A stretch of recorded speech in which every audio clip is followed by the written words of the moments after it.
Bismillahirrahmanirrahim. Assalamualaikum warahmatullahi wabarakatuh. Jumpa lagi dengan saya, teman-teman semuanya. Semoga teman-teman semuanya senantiasa diberi kesehatan dan senantiasa diberi rezeki yang barokah. Di video kali ini yaitu saya akan membahas tentang beberapa hal yang perlu kita perhatikan ketika kita akan membeli mobil bekas. Banyak di sini yang teman-teman mungkin sudah paham dengan langkah-langkah ketika kita akan membeli mobil bekas. Tetapi di video kali ini saya akan men-share ke kalian yaitu pengalaman pribadi saya ketika saya akan membeli mobil bekas, bahkan sampai selesai saya membeli mobil bekas tersebut.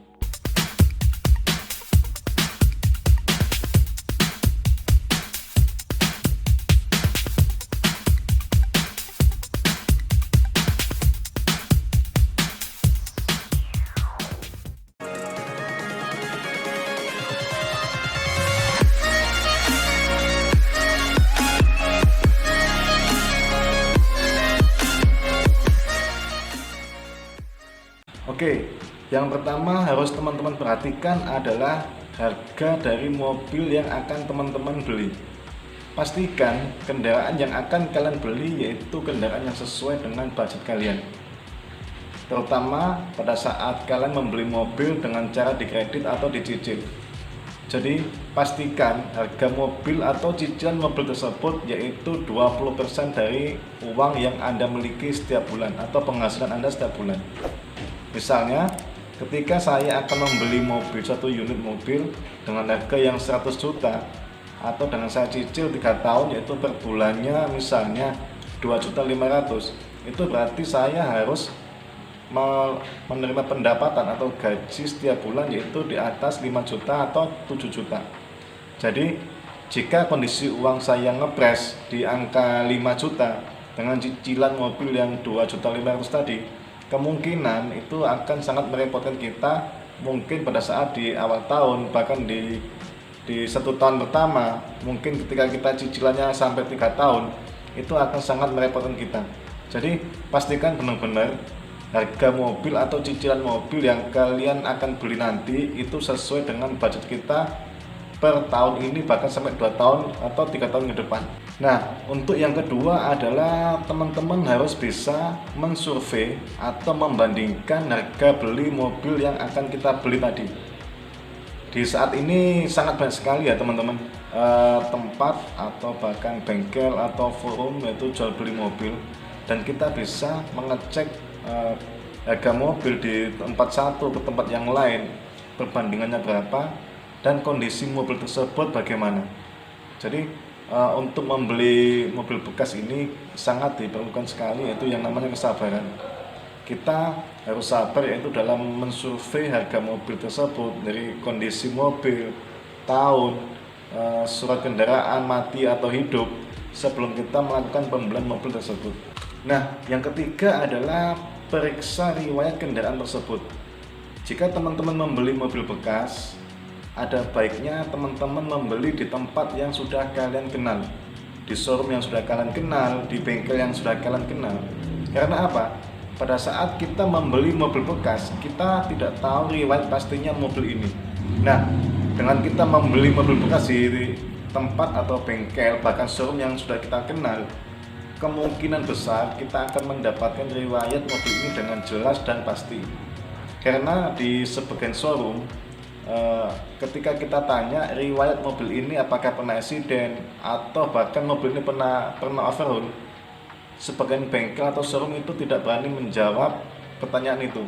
Mungkin mereka jawab mobil ini aman, tidak pernah eksiden, tidak pernah overhaul, karena yang mereka pikirkan adalah mobil ini supaya laku cepat dan tidak lama dia duduk di showroom tersebut.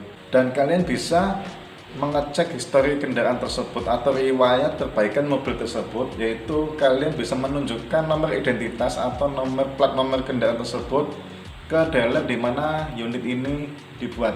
Misalnya saya membeli mobil Toyota, maka saya hanya butuh plat nomor dan nomor rangka, kemudian saya minta tolong untuk pihak dealer Toyota cek apakah mobil ini rutin servis atau bahkan mungkin pernah overhaul di dealer.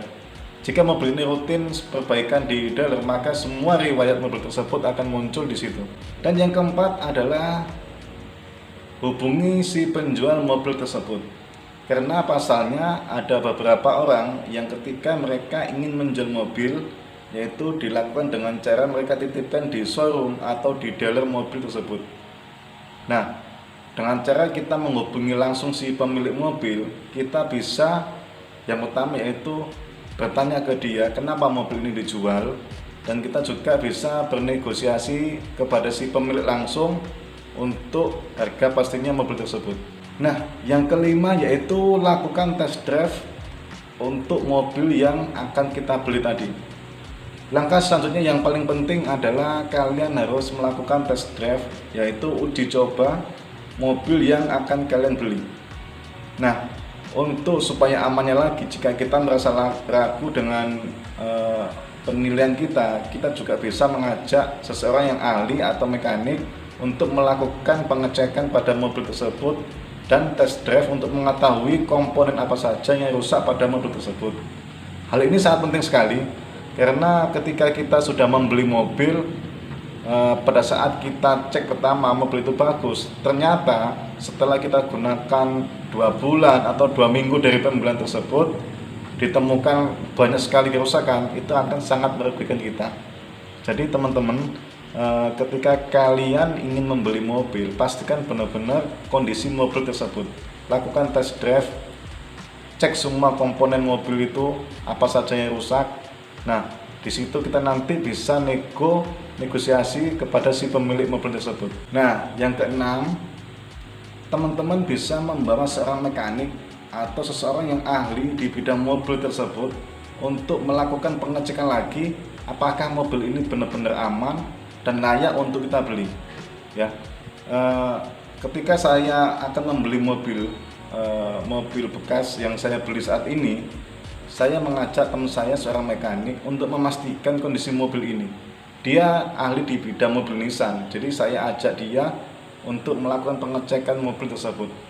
Apakah mobil ini layak saya beli, dan untuk estimasi perbaikan setelah saya beli ini apakah melebihi dari budget saya pada saat saya membeli mobil. Saya lebih baik mengeluarkan uang sedikit untuk si mekanik ini daripada saat saya beli mobil ini dan sudah saya beli ternyata mobil ini banyak sekali kerusakan dan saya mengeluarkan biaya yang lebih dari budget saya.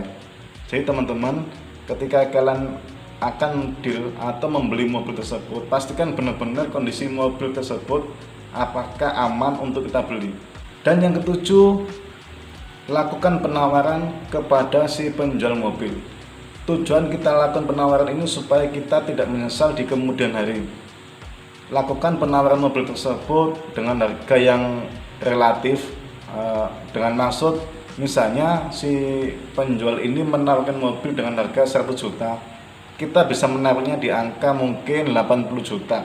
Karena apa? Ketika kita minta di 80 juta, maka si penjual tadi pasti dia akan dinaikkan lagi dan mungkin pas-pasnya yaitu di angka 90 atau 95 juta. Dan yang terakhir adalah jika semua sudah deal, kalian sudah merasa deal oke untuk membeli mobil tersebut, hal yang terakhir kalian lakukan adalah pengecekan surat-surat kendaraan tersebut. Pastikan STNK, BPKB, semua kelengkapan kendaraan tersebut ada di tangan penjual tersebut. Jangan sampai ketika kita membeli mobil tanpa BPKB atau sebaliknya tanpa pajak dan STNK. Hal ini akan sangat merugikan kita. Karena apa? Pada saat kita membeli mobil dan BPKB-nya tidak jelas kemana atau BPKB-nya hilang, ketika kita akan melakukan perpanjangan STNK atau pajak, kita akan kesulitan yaitu pada saat kita mengurusnya di Samsat nanti. Jadi teman-teman, ketika kalian sudah deal pada saat membeli mobil, perhatikan kelengkapan kendaraan tersebut, terutama surat STNK, pajak, BPKB, dan lainnya. Oke teman-teman, demikian video singkat kali ini yang saya buat. Semoga video ini bermanfaat buat teman-teman semuanya. Bagi teman-teman yang ingin membeli mobil, saya doakan supaya teman-teman bisa segera untuk membeli mobil. Sekian video dari saya. Wassalamualaikum warahmatullahi wabarakatuh.